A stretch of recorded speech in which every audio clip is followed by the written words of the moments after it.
Hello, there we go. I'm going to start this 5 minutes past 12, and I accidentally put way too much content into this presentation, which I'm going to skip through a lot and try and make the focus on neuronavigation in TMS.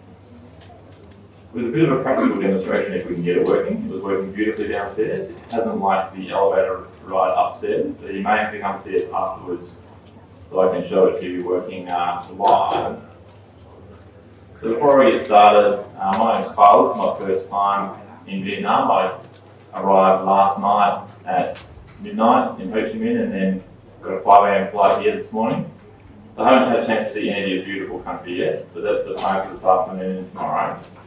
I'm a psychiatrist by trade, but my main area of interest and specialty is in TMS, transcranial magnetic stimulation. We've been doing for about 7 years now. I've run a number of units in our public health sector in Western Australia.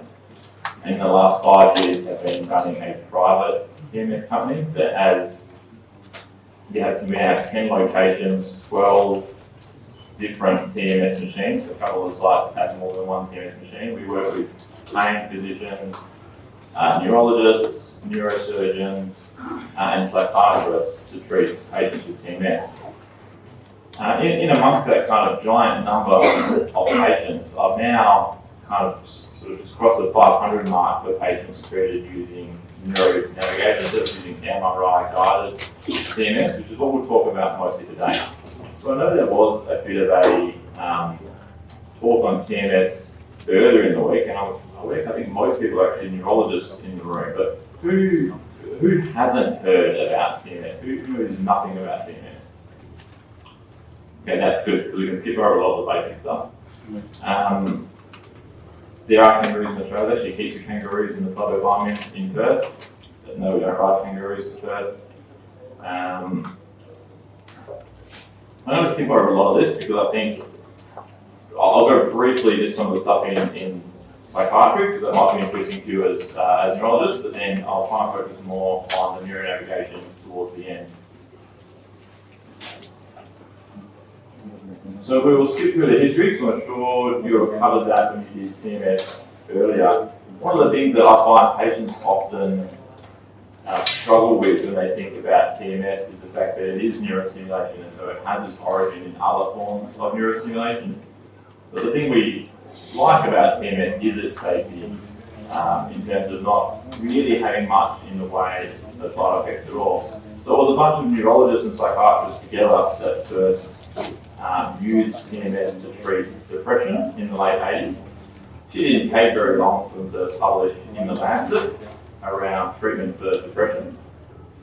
Fast forward about 10 years, a famous Australian published the first sort of internationally recognised RCT on the benefit of TMS over sham TMS for the treatment of depression.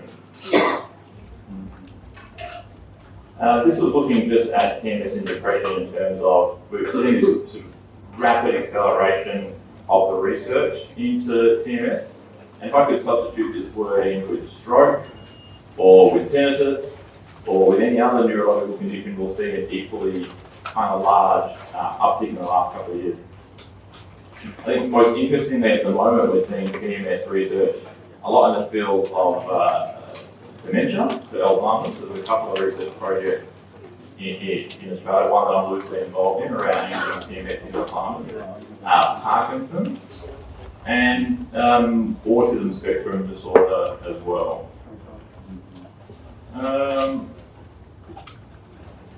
And so we'll talk a little bit about MRI-guided TMS today as part of, I guess, the future of TMS.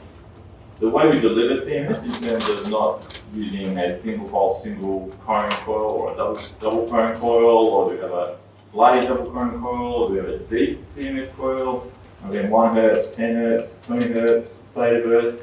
As we understand and explore TMS more, we're finding there are a lot of different ways of actually delivering TMS. So it's not just now TMS is TMS, but we have this, I guess, this scope of expanding practice in terms of what we're trying to treat and how we might treat it. So the short answer, I will skip over the science because I know you would have covered this in depth. You probably all know it better than I do anyway. One of the things that people talk a lot about as psychiatrists is they talk about whether or not TMS is high frequency being stimulating and low frequency being something that will slow people down, help with things like anxiety.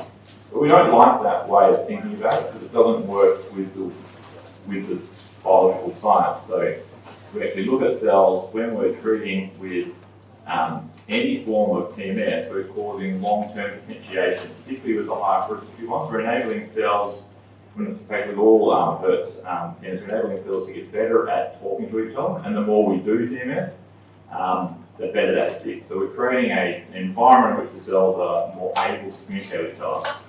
The long-term depression actually comes from activating that separate circuit, that brake circuit, if you like. So it's an inhibitory circuit, but it is actually still being stimulated. So it doesn't matter if we do 1 Hertz or 10 Hertz, it's all stimulatory. The shape of the coil makes a big difference in terms of the actual way we affect the magnetic field. So if we look back at this slide, this is not a real person's head, but we can sort of see that there is a hot spot underneath the middle of a double cone coil that delivers the most amount of eddy current, which is what causes the cells to depolarize. If we change the shape of the coil, like over here, these will correspond to these very perfectly round frames on the right, where we can see that there is a big difference. If we take companies been making these H coils, like these sort of 13 and 14 here, and you can sort of see you get quite a big band of activation and quite a deep activation versus often we're doing peripheral TMS in neurology, in assessment of impact of stroke. We'd be using the single cones like at the top here, and you can see they have a much sort of well, it's not quite as fine, but they have a very sort of a predictable response. Whereas the ones that we use for treatment more, which are this right here of double cone coils, you see we start to get very precise in terms of what we're targeting as, because the overlap of the magnetic field essentially creates like a hot spot in the middle of those two, where it's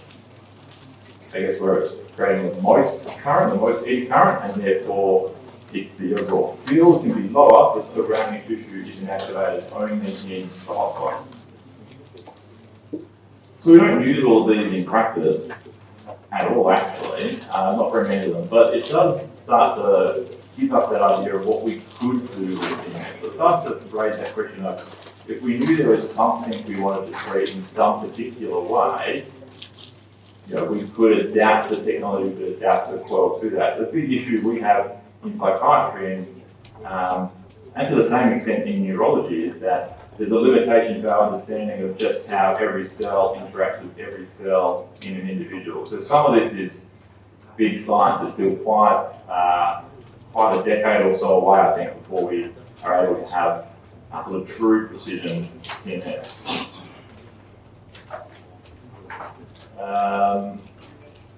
Nothing too other than just to say that if we want to go deeper, we lose vocality, and if we want to go vocal, we lose depth. We can't have one. We can't have both. The trade-off in the way magnetic field is generated means that we get one or the other. Went through this. We replicated this study a couple of years ago, looking at what is the difference between 10 Hertz TMS and 1 Hertz TMS, and found that actually you get pretty much the same activation with the 1 Hertz as you do the 10 Hertz, except the 1 Hertz seems to cause that balancing effect, where it's almost stimulating the cells that are then going to be the brake, and so that's why we talk about that kind of the idea of being inhibitory. In depression, we think a lot about TMS as being something that we want to hit a deep structure though. So you'll hear me say a lot, or if you've done any sort of research in psychiatry, they talk about the left or right dorsolateral prefrontal cortex. But actually what we're interested in is the connections through the anterior cingulate cortex into the limbic system. And this is the limbic system that we want to be stimulated. This is where we see the change come about when we treat depression with TMS. And again, this is something that we did in our lab in Western Australia, where we actually took rat craniums and we did not transcranial magnetic stimulation, but no cranial magnetic stimulation, and actually saw change in the firing of cells in the limbic system from stimulating the dorsal prefrontal cortex. We eventually didn't use this coil. We made a tiny, it's like a smaller than a pencil single coil TMS coil, so that we weren't stimulating the whole rat brain, but just the dorsal prefrontal cortex, because otherwise this magnetic would be far too big. All right. So let's get to something.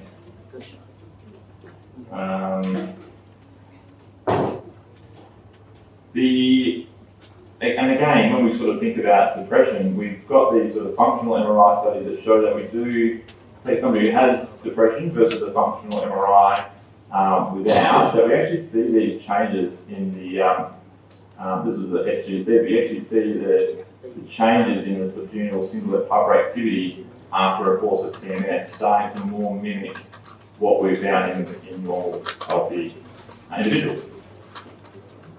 We've done a fair, more recently, perhaps in the last sort of 2 years, we've been working more with our neurology colleagues in a couple of studies. We've got a couple underway at the moment. We've recently finished a trial of doing TMS for post-stroke aphasia. I haven't included any of the slides here because it's yet to be written, but we had quite a positive success actually, kind of across the cohort of patients in terms of improvement in their fluency, speed of reading, errors and comprehension. We predominantly use two methods of treating when we look at stroke. We're either looking at treating around the affected part of the brain, so taking the affected tissue and treating around that, or treating the contralateral part of the brain, which is something we do a lot in tinnitus, and something that we tried in aphasia.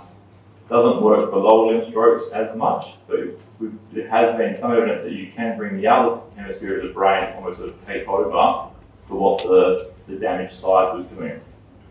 So with depression, we've had these systems around knowing how to locate the dorsolateral prefrontal cortex, the F3 marker on an EEG, or a couple of other methods will help us locate where the dorsolateral prefrontal cortex is. But as we started to explore individual patients, particularly looking at things like stroke, we found that if we wanted to do a protocol where we treated at sort of 6 to 8 sites around the damaged tissue, that we couldn't just look at an MRI and then look at a patient in the chair and guess where those spots were, because that's not how it works. And at the same time, we don't have a ready-made calculation for that because every person is individual. Similarly, when we use TMS to treat pain and tinnitus, and even things like Parkinson's, the locations of the sites that were being identified in tinnitus often Broca's area 45 or the temporal parietal junction, which is quite a big part of the brain. So if there was a specific part of that we were looking at treating, we didn't have a good way of determining where that was, which is why we adopted MRI guidance, because that lets us see in real time where we're stimulating with our TMS coil over the person's brain who's sitting in front of us. So then, if we decide we can look at a 3D version of the brain, and I'll show you a couple that look like this in a second, we're actually able to sort of say, look, these are the spots we'd like to treat, and then when we have the patient in the chair, we can correlate the patient with the MRI scan, the 3D version of the MRI scan, and actually see some real-time tracking of where the coil is. So you get a little bit of an example of that here, with this being a coil live track as we kind of move it around a patient's MRI. So the way we do that is we take an MRI from an individual patient. Often if they've had an MRI before, sadly it won't work with the software. Specifically, we are looking for a T1 weighted 3D volume scan that does include the head and nose, ideally around 1 millimeter by 1 millimeter resolution. So I'm not too sure what is a sort of default MRI in Vietnam, but in Western Australia at least, that would often be dropped out in a quick MRI that might be done post-stroke. That's really just looking maybe T2 flare and sort of a gross structural P1 scan. So we get an individual MRI of the patient, which allows us to, like I said, have this enhanced precision in choosing where we want to treat.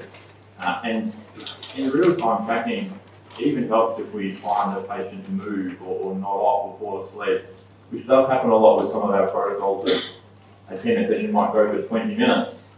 They might be lying back nice and comfortable, but as they drift off to sleep, they're drifting away from the coil. And so I actually don't know how much TMS they've had because they're not sat with the coil in that right spot for that time. And so this can even be set to alarm if the stimulation of the coil moves with it, let's say 10 mils away from the target site, it'll just start beeping. And often it is that the patients kind of nod it off or rearrange themselves. I will skip over these. Only to say that the evidence for treatment of TMS in depression is the best evidence that TMS has. So a lot of things are growing in terms of efficacy perhaps, and there are a couple of things that do profess a higher efficacy or success rate over TMS in depression, but TMS in depression is the only one with multiple RCTs, sham against antidepressants, against other forms of neurostimulation that repeatedly demonstrates a clear benefit. So TMS is very good for depression.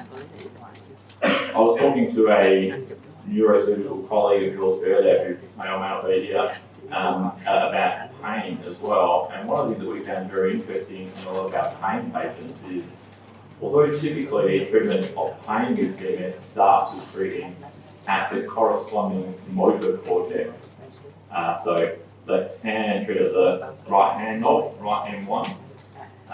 Although we've had some success with that, we found often a combination of treating at the targeted site corresponding to the pain and treating it like we would depression, so treating at the dorsolateral prefrontal cortex, in a subset of patients there's quite a big difference. And so it's not news to anybody, but it's that sort of effective layer that can often make pain worse.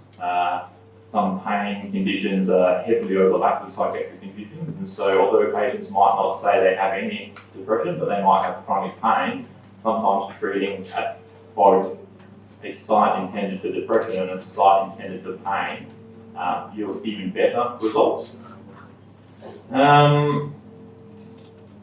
Skipping through the boring, stacky bits. This is just more for interest than anything else. This time we heard about the same protocol coming out of America in the end of last year. No hands going up, that's cool. That means I get to tell you something new at least.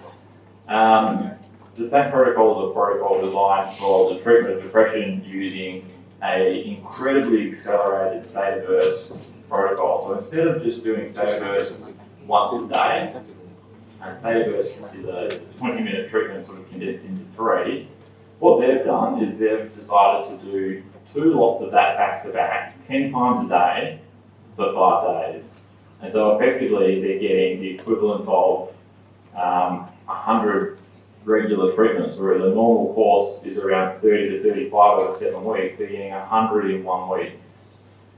So that's a rapid departure from the way we delivered TMS in the past. And I think we'll see this sort of idea follow through into neurology and pain and other fields as well. Because what this is demonstrating is that more TMS does make a difference. And yes, resources have always been a bit of an issue, but I think we've often sort of stopped a little shy from doing enough pulses or enough sessions to really see a difference. And this is particularly true in things like pain and stroke rehabilitation, where you're fighting a bit of an uphill battle. So often more is better. It doesn't mean go out tomorrow and start treating your patients double sessions 10 times a day, but it is that notion that we maybe do need to do more. What was interesting about this study in particular is patients didn't enjoy the TMS at all, and often patients do quite enjoy TMS, but the success rate, the efficacy demonstrated through some of the early results published was good enough to get FDA approval sort of in record time, because it demonstrates, we're yet to see sort of clear separation from the old way we've done TMS, but I suspect that's sort of where we're leaning, that this will show sort of better results still. All right. I want to go through how to apply TMS. I mentioned before that we treated the corresponding motor part when we treat pain. So those that have done TMS before will know that we often look for the hand knob to do what's called an RMT or a threshold test, where we'll try and locate the part of the brain that controls the thumb and index finger and use an EMG to try and determine the dose that we want to apply. When it comes to stroke rehabilitation or pain, sometimes we actually want to identify these targets as locations for the treatment of our TMS. So not just the RMT, but then perhaps the actual treatment.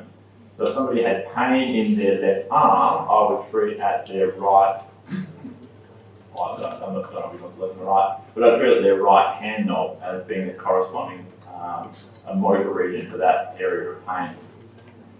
With limb strokes, it's more often, well, with lower limb in particular, often they're still trying to use this combination of do we use the same side or the contralateral side. The benefit of the lower limb is that we tend to get a bit of an overlap in the middle of the brain, and so it is kind of easy to, or difficult, I should say, to determine whether or not the spread of the magnetic field is hitting both hemispheres or one.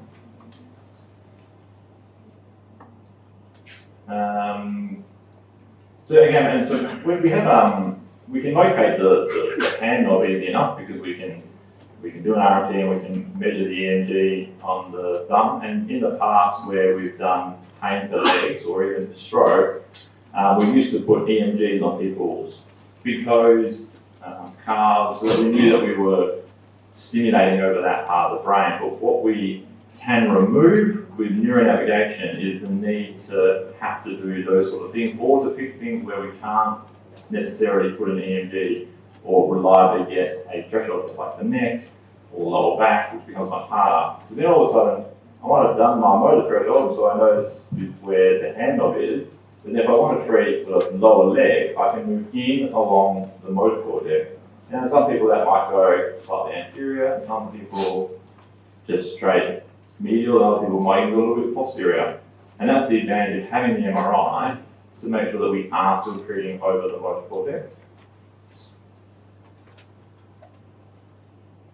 So I mentioned this slide earlier. The old way was to sort of use combinations of the Navian, the vertex, and the Indian, and there's various calculations or the amount of tape measures I've been through in my early TMS career to try and locate these sort of spots. EEG markers are probably a more reliable and slightly easier, but they don't necessarily always correlate to the part of the brain that we're treating. So just because we're saying F3 is normally sitting over the dorsolateral prefrontal cortex, if we actually look at what it looks like if we were to study it, we will find that is not always the case.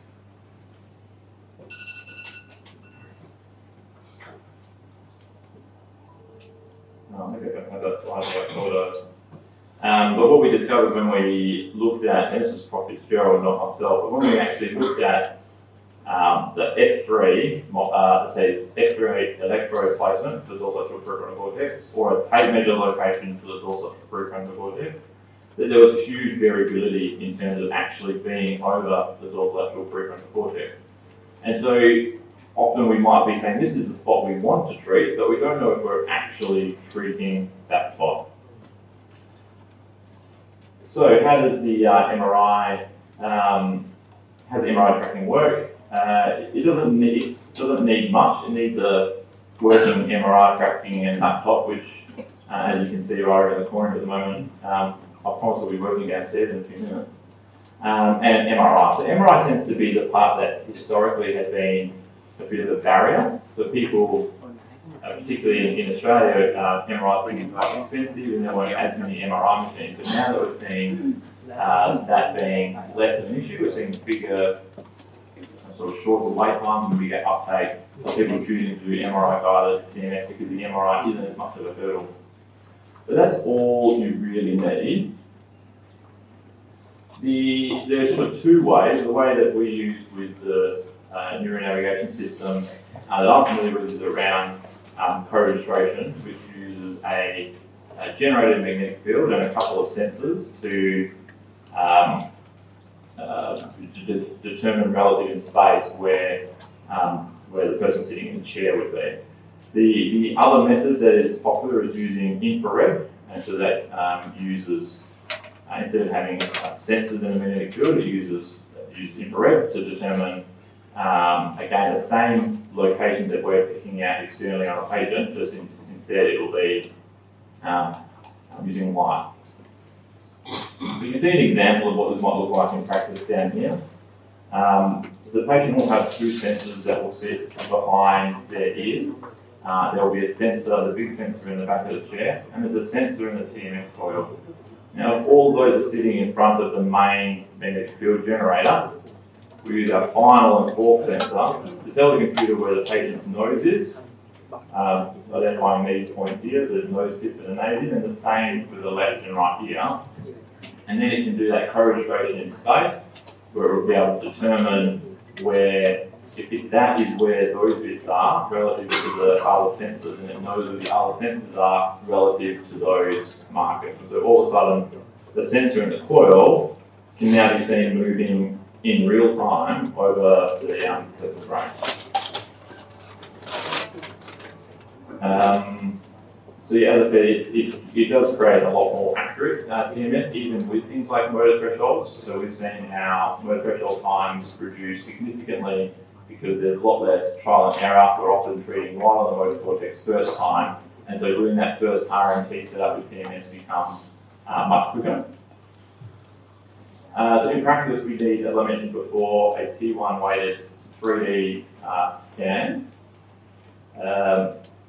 The patient will have some facial markers, and they'll have to sit still for a moment while those 6 points are determined on their face.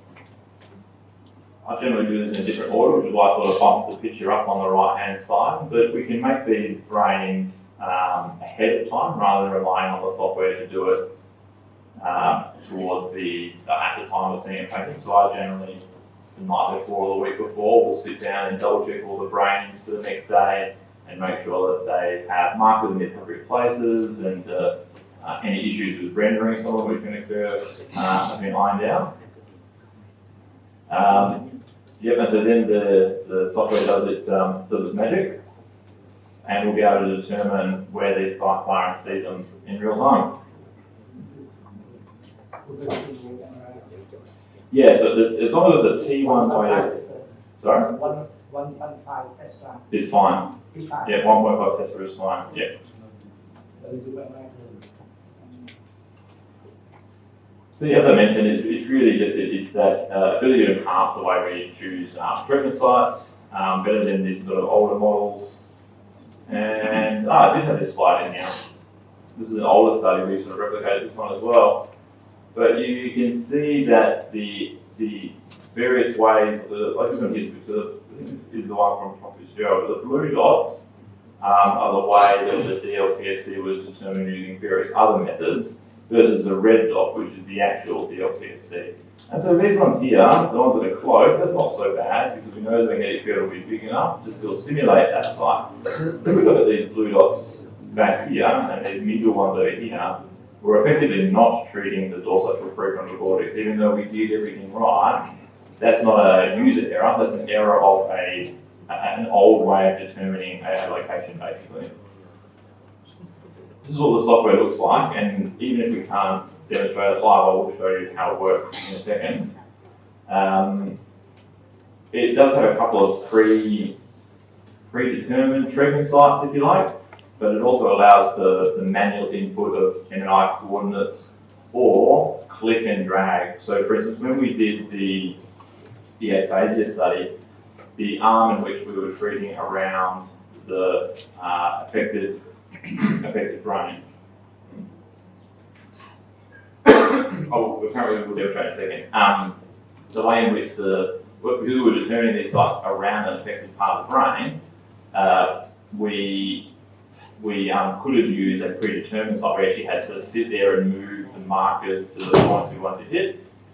Versus when we wanted to hit the Broca's area 45, it's not preloaded, but there was plenty of old papers that anatomists and neurologists and neurosurgeons and the like have made around what the NMI coordinates for the BA45 are. And so then we can input that and it will determine where that is for us. We still double check it against the anatomy, but it gives us a bit of a leg up. So let's have a look at that I'll show you a couple of the speeches as we go.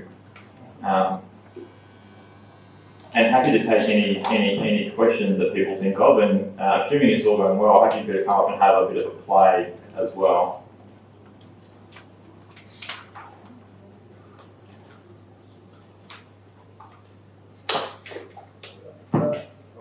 Because they will have some issue related to the management of the navigation. Also, I would like to invite of the audience to go outside to observe the navigation. It's here. Yes. We will do it here. Thank you. At least time. I'll show it working. And so how long have I got? It's okay. Well, it's 20 minutes. 30 minutes, easy. You guys can, anyone can leave if they've got something else to do. I reckon we will just try this. Oh yeah, Okay.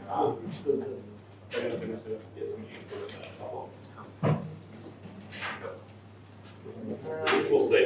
That might be good enough. Might be good enough. Alright. So I'm going to very rudely, sorry.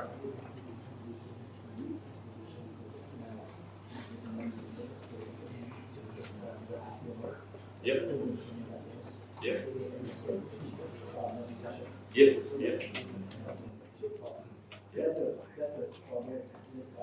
Yeah.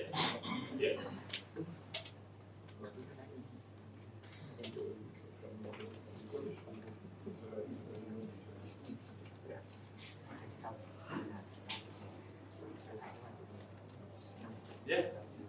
Yeah. So what we're going to in the daily practice of RTMS, you have many not easy, just like the presentation from theory, because you have many issues, because the patient is different from one and from others, and also the age of the patient and the neuroplasticity of the patient, so that the navigation can help us to localize more exactly the target. Very important. The first step, you should be the neurologist or neurosurgeon, because you know how neuroanatomy of the brain. Secondly, I don't think about anesthesiologist can do it. I never think for RTMS. That's the reason I explained in FB hospital.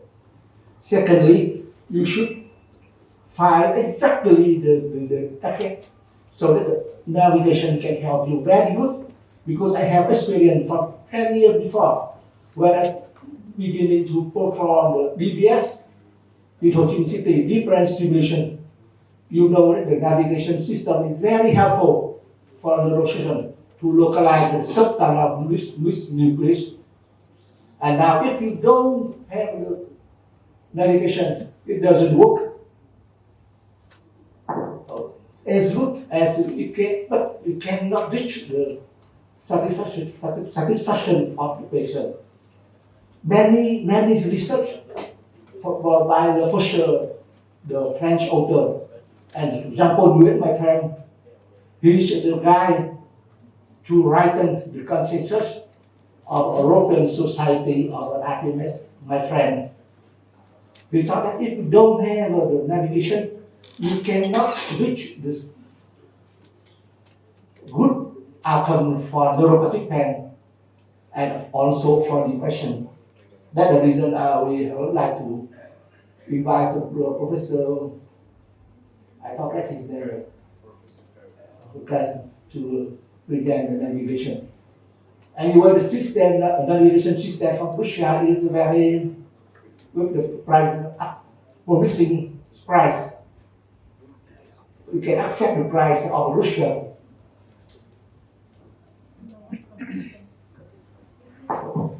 Please. Please. FDA approved for depression and for chronic migraine and for OCD in TMS, but it's approved before we have the navigation or after we have the navigation. I mean, all the research based on with the navigation or without the navigation. So all the original approvals and all the original evidence, including those big RCTs for depression, which the FDA approval was based on, was before neuronavigation. So no neuronavigation in that sense. Let me explain a little bit. Always you would like something get better, and the neuronal control after 10 years before from the depression in the US, they noticed that the good result from neuronal control trials for depression. But now, with the navigation, the result is better. That's right. Better.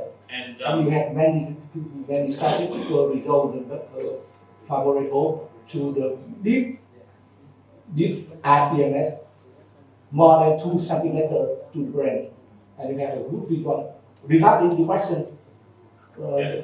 So I think this magnetic field is going to wreak havoc with that. So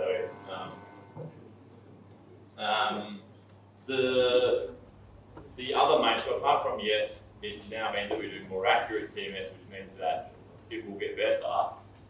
Also, we don't have good methods of looking at other treatment sites. So there wasn't a lot of evidence around pain, and a lot of the ones with stroke were done with neuronavigation, because without that, it becomes very difficult to determine other locations. So that was the big difference between the original depression research and a lot of the neural research. It's very rare nowadays that we see any research without some form of neuronavigation. I mean, the navigation is better for treatment for stroke. And for treatment, example, after because you need to localize the right, the place of the place of the hand and the leg or whatever, right? Yep, exactly. Exactly, in China and Russia, the percentage of stroke using RPMS is higher, very higher than the depression patient. That means that in China and Russia they don't have a depression patient, but they use very commonly. In contrast, in US, they use very commonly in depression. So that the research to depression is very well developed.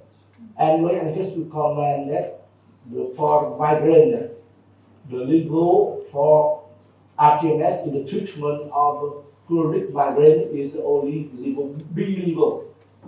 And in my experience in my hospital, I use the Botox, is cheaper and long lasting than the RTMS. And then you have many sessions where you inject Botox only one time. The patient is very happy. If you localize exactly the muscle involved in the migraine, that is the role of Botox. Botox is not die, it's never die. They will develop the development of Botox therapy. You can only the skill of the injector, the skill of the doctor. I see many old doctors in Ho Chi Minh City. They cannot localize the painful muscle. They cannot. Yeah, so precisely. And then if we, and I've got a patient of mine who I treated the migraines, who had every treatment, and when we were able to, with the neurologist, look at her MRI, think about where those symptoms were originating and give her targeted TMS, similar to the sites we were choosing for the Botox. She had quite a sustained improvement from TMS. She normally comes back about once every 4 to 5 months just to get about a week's top up, but found that that's enough to sustain her migraine free. Which it's not going to be for everybody, but trying to identify these patients and being able to be quite personalised and specific to the symptoms that they're presenting with or the pathology that they've got is something we can't do without neuronavigation. Because without neuronavigation, we are just guessing. And so yes, we'll have patients who have TMS for migraines, no neuronavigation, might not work, but could be in a completely wrong part of the brain. So whether or not this is sort of more whether it be muscular related or occipital, like a visual field related, so using the occipital lobe. So different targets for different people. And so that's where it is important to be able to use neuronavigation. Right, so maybe it's working now. We're hopeful. It's just one little button that doesn't want to work. It's working, beautiful. So what I'll demonstrate is just effectively how it looks. When we upload an MRI into the software, this version and the recent version came out only a couple of weeks ago. Will auto-generate this 3D brain without us having to do it. You do need to know how to do it manually if you're going to use the software a lot, because on occasion some MRIs won't work with the formula for the automatic process. And if we have time, I'll take you through that. Otherwise, what we end up with is a 3D model of the person with these landmarks that we can use to identify where to start, which is the nose and the ears. But then what we can see is their actual sort of the sulci and the gyrus of their brain, in as much that we can then start to see landmarks, or if we had the MRI next to us on another screen and we were looking for where a stroke would be, we can actually be quite specific in making sure we're treating the right part of the brain. It will try and determine things automatically. So if I ask it to put a marker on the right M1, that's, all the neurologists in the room are happy that it's the right hand. I reckon it's nailed it. Sometimes it's wrong, so it's important that you do know your neuroanatomy. What we could say is, in this patient, if we wanted to treat the lower limbs, we'd probably come a little bit more back along the motor cortex medially. But see how it's not just a straight line, it comes back a little bit, just because this is then individualized to that patient. Or, forgetting that it says right M1, if for some reason we wanted to treat over another region, we can move and drag this point, or we can use the MRI on the side. Now this is not the highest resolution, deepest MRI you've ever seen, but if you're sitting this next to the patient's MRI, this is how I'm able to determine this is an area of stroke, and so we want to treat the periphery of the stroke. So this is at the periphery of the stroke, and so that's one of our target points. And I'll put another one on, and we'll move that one a little bit higher up. So on the same plane, but a little bit higher up. And you can kind of make these points all the way around if you wanted to have a series of points that you want to target. Predominantly, we are using it to determine where that motor cortex is to do our threshold. And the common ones, like the dorsolateral prefrontal cortex, it'll pick up pretty quickly because of how often it is used in depression. So what I need is a volunteer to sort of show what it would look like. So the unlucky thing for you today is you're not getting any TMS because it's turned off. So just some navigation. Just navigation, yeah. So the people paying attention in the room will point out that that's not his MRI, I don't think. No, that's not you. And so it's not going to be perfect. So if we were doing this for a motor threshold test, it might not work because it's not his MRI. We can actually use a feature in here that uses standardized or top of the bell curve and coordinates for your top of the bell curve is normal to the top of the bell curve.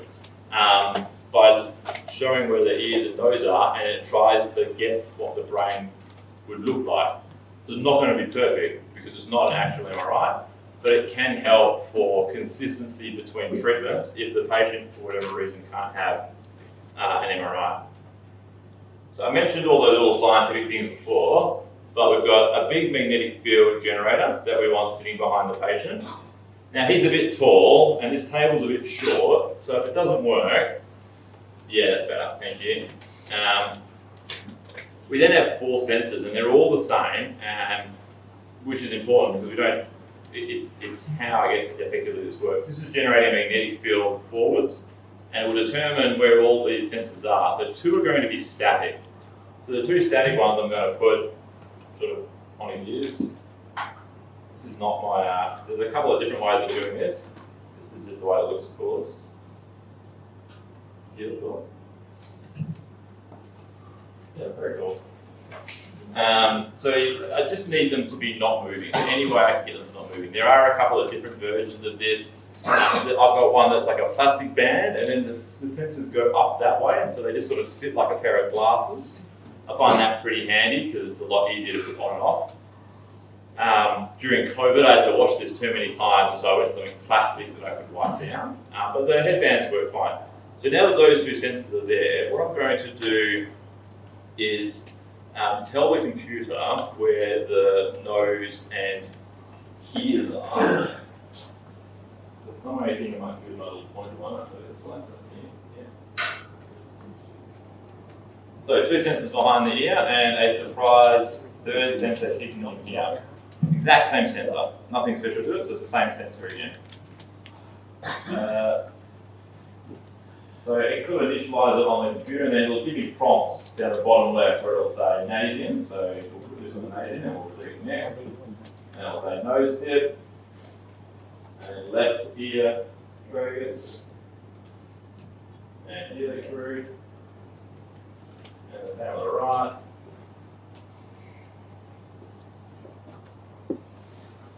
Right, that works, that's a good start. So you can move your head a little bit now, it's just that first we're going to be particular on.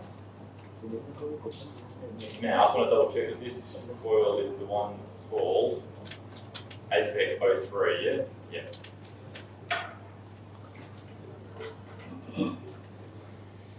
I want to get you to kind of click this button for me. When I ask, can you click calibrate TMS for it? Just not yet, just not yet. And so then, my very professionally attached 4th sensor, using what we call sticky tape in psychiatry. So when I calibrate this, I've got to make sure this sensor's in the magnetic field as well. So often people sort of forget how it works and then they hear they'll calibrate with the sensor and then they wonder why it doesn't work. But you can only see things that are in front of that magnetic field generator. So I put this up here near all the other sensors. It's it'll determine, it'll know how far this is from that, it'll know the shape of the coil, and so it'll be able to generate the coil no matter where that sensor is attached. So all I do is place this one here on top, and then yeah, you can put that for me now. And then so what we can see is that we actually now have the coil moving in real time over his head. Zoom out a little bit. So it's not his head, so it's not going to align beautifully. But then if I wanted to treat that right, that's right over the right motor cortex there. It's actually probably not far of his motor cortex, right? That actually looks pretty good, even sitting there. Yeah. And so if I wanted to treat something like the occipital lobe, or if I wanted deep TMS, I can actually then select the marker. This is a superficial structure, but what I can see is I can see like just how close I am. So it's like a traffic light system. Green, you see on the top left corner. So green is good, yellow is bad, red is not even anywhere near it. So then again, that's the alarm system. Normally you get a little slight beep at yellow and you get a big beep at red. But then it just means that if I want to treat for left arm pain at his right motor cortex, I can just have that there for the entirety of the treatment. And if he falls asleep, so you move your head, can you move your head this way? See, even as he moves his head, but because it's all relative, you'll see that it doesn't look like, it looks like the coil's moving, but that's only because it's holding the head static. But it'll move because relative to everything else he's moved. So that is it in a nutshell, right? So then the sky's the limit. It doesn't really matter what target we pick. Let's go to old faithful psychiatry, old faithful one. We go left dorsolateral prefrontal cortex. And I can put this, where's your DLP? See, give a different size head to this person, but it's there-ish. I think probably that's not where his DLP is. I think it's probably too anterior.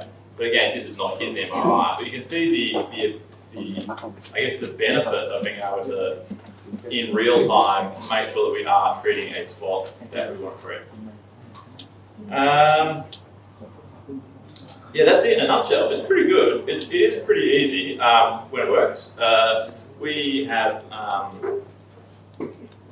I have 11 TMS machines at 10 sites. So 12 TMS machines at 10 sites. Only 11 with neuronavigation. Only because I have a cohort of patients that can't have MRIs. Some veterans with shrapnel, people with very severe claustrophobia. And so we run one machine that we can keep it full without using neuronavigation. It's mostly for depression and PTSD. Anyone for stroke, pain, migraine, and more and also anyone for depression as well, we use neuronavigation so that we know that we're treating where we want to treat. I'll show you briefly what it looks like as we sort of load up a new brain. So,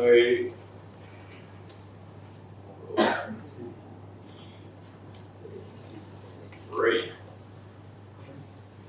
So if we, when we say walk into the clinic or we do this the night before, we've got the DICOM folder from the radiologist, which is the raw MRI data. Let's see what these like. So what we have to do, unfortunately, this part isn't automated. We do need to make sure we pick the right scan. So these are all the scans within that. So we want the T1 3D weighted scan. So what it will try and do in the first instance is it'll try and import it and make that 3D brain all on its own. Like I said, sometimes it doesn't work. If it doesn't work, all we have to do is tell it what is grey matter and what is white matter, and then it can figure it out. So sometimes the automatic segmentation isn't able to determine that grey and white matter just because it maybe is a slightly lower resolution MRI, maybe the patient was moving a little bit, maybe we've tried to use an MRI that isn't actually a 3D volume one. They can still work, but we probably have to sit there and spend a bit of time telling it this is grey matter, this is white matter, this is grey matter, this is white matter, and then it'll just sort of like ping up once it's done. One of the things that I can show a brief video of is just around, particularly useful in neurology, is mapping motor mapping. So it's mapping the activity or deficit of a part of the brain with a corresponding muscle group. So if we had the arm or the hand, for instance, we can map around the hand knob and actually on this software, assuming we had our EMG here, you'll be able to see like little red dots where it's the hottest and out to orange and yellow. So while you're here treating all these spots around the hand knob, you can actually then see on this 3D brain, like where is it hitting up the hottest for the hand. And where it works really interesting is when you've got a deficit, so say they can't move their hand, it'll help you locate where that is or if it's been damaged, which is useful then for determining treatment sites or for the origin of the paralysis or the inability to move. So that one hasn't generated, so we have to load it up and do it the manual way, which I won't do, so I want to show you this video instead. But if we were to, all we would do is, as I was saying, we would then just sort of set a couple of grey matter markers, and we just make sure that they're in the grey matter on the, which they are, and then they come from the white matter, which normally is wrong. Not too bad. You see how this scan, see how the colour difference between the grey and the white matter is amazing on this scan. So even though it's the right type of scan, it's not, it's probably, so what I'll do is I'll quickly, if you want to sit there, you can come back in a second if you want, or you just stay there, coming. I'll quickly show you a brief video around the motor mapping, and if anyone wants to come and have a little bit of hands-on with the neuronavigation, I think that would be a good idea as well. So I'll just very briefly play this. Welcome to this instructional video on how to map a border area using the Neuronavigation MEP. We will start by preparing our patient with placing the EMG electrodes over the muscle of interest. In this case, we are mapping the first dorsal interosseous muscle of the right hand. We attach the ground electrode to the wrist.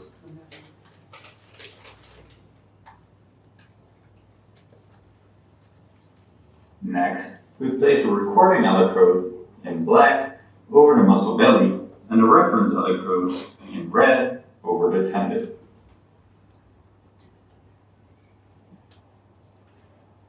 Now that the EMG electrodes have been placed, we can start the NeuroMap software. This software allows us to record the EMG traces. Go to Magnetic Stimulation. In case you have not yet set up Neuronavigation, you can find instructions on how to do this in our video on how to perform Neuronavigation. Now we can start navigating. Whenever we deliver a TMS pulse, a sphere will appear on the brain surface. The position of the sphere indicates where the TMS pulse was delivered. The color represents the amplitude of the evoked response in the muscle. We can stimulate different targets in the brain to generate a delineation of the area in which responses are evoked in the muscle. For each stimulation target, you can find the machine output, the amplitude and latency of the evoked response, and the X, Y, and Z coordinates of the stimulation target in the table in the MEP tab. You can also view the waveform in the panel above. To explain additional features of the software, we will load a different dataset. In this dataset, a grid of points have been stimulated. You can adjust the color scaling of the spheres by changing the minimum and maximum amplitude of the evoked response. You can also select a different color map from the drop-down menu. You can adjust the visualization of the stimulation targets by changing the spheres to flags. The advantage of using flags is that they point in the direction of the TMS-induced current. If you're using multi-channel EMG, you can visualize different channels by selecting the channel number in the drop-down menu. Finally, you can filter the data based on features of the data. For example, you can visualize all the responses with an amplitude of more than 1 millivolt. So that's pretty much that. So particularly the flag one is really interesting when we do research because historically when we've treated depression, we've had this 45 degrees because the way the dorsolateral prefrontal cortex moves, you want to be perpendicular to it. And the same is generally true when we're treating pain. We want to be perpendicular to the gyrus, which is predominantly anterior posterior. So instead of being on a 45 like this for depression, the coil would normally be, so sometimes we would try to say 45 for depression. But anything with pain, we'd want to go very anterior posterior to make sure that it's perpendicular to the gyrus. But you saw that individuals' brains look differently, and so sometimes that little direction might help. So when we do the research into these kind of conditions and we use the flags, we can actually then not only change the location but the angle and see if the angulation actually makes a difference in terms of evoked potential. So anyone that's done a bunch of TMS before will know that sometimes you can be in the right spot and it can be these weird little tilts and changes that is the difference between a thumb response and no thumb response. And so that is trying to really just provide some meaning to that in terms of being able to visualize what that means. it is really powerful with a multi-channel EMG because you can then do multiple muscle groups in the hand all at once without having to tab between them. So you can map that part of the brain, and then you can visualize those different muscle groups, as opposed to having to do it one muscle group at a time, which obviously does take a fair bit of extra time. So the utility for this is mostly in that stroke rehabilitation or identifying deficit, or helping us find the healthy preserved tissue that is still causing an evoked response and therefore might become the target of treatment. So would anyone like to come and have any questions, or does anyone to come and sort of touch and play and help him feel happier and his migraines?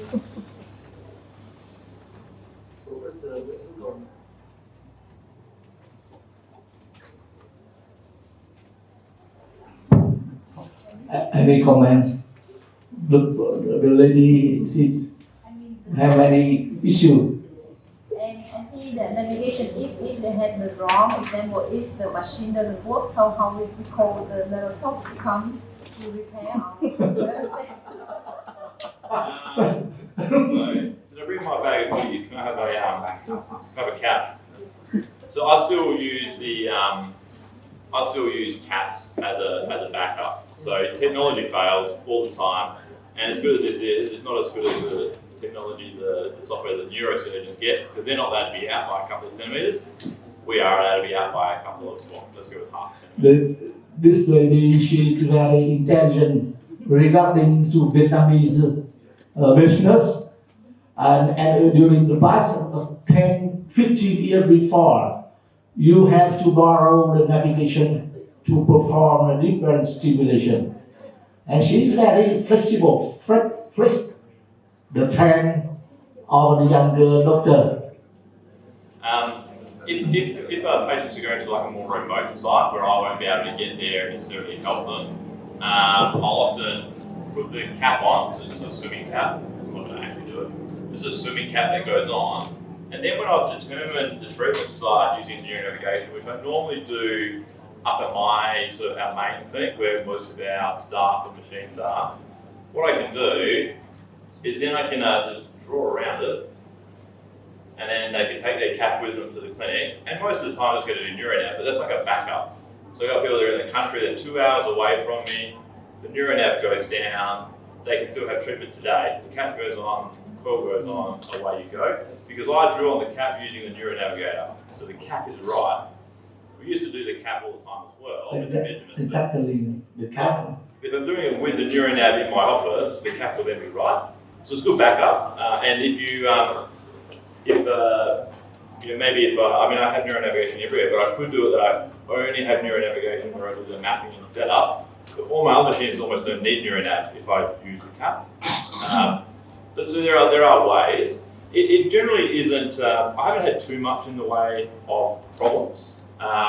This is being used for the first time today, and so we've actually gone through the full setup, which has caused us a little bit of a headache because I got in it.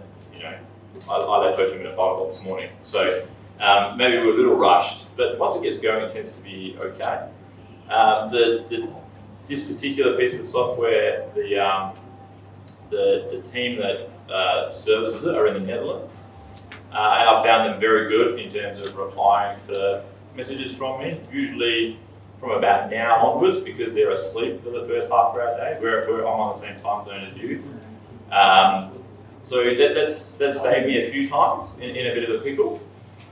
The biggest issue is just training staff on using it, training all my nursing staff and doctors on using it, which is less of a problem once you get to a volume, right? So we had a training day recently and it was easy because most of my staff are teaching now, not so much me. And so that's probably another factor, is if you're the only one that knows how to use it, then there's sort of no help if you're not there, then they can't be used. But we had our nurses deliver the treatments after the patients have been set up, and they probably know how to use this better than I do, I would say, because they're using it a lot more than I am, because every minute of every day.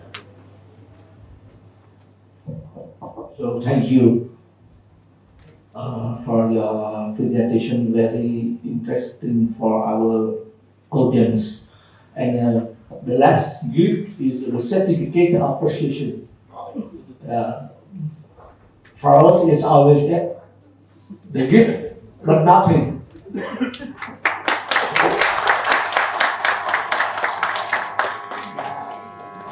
And excuse me, I remind all of my colleagues that on the Monday next week, in afternoon, from 2 o'clock p.m. to about 4 o'clock p.m.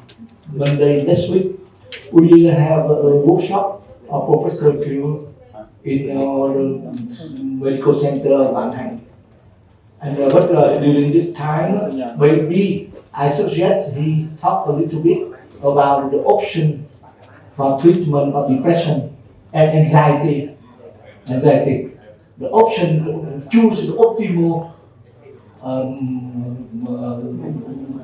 manipulation for anxiety and depressive patient. Okay, easy. We said it easy. So let's move. Thank you so much.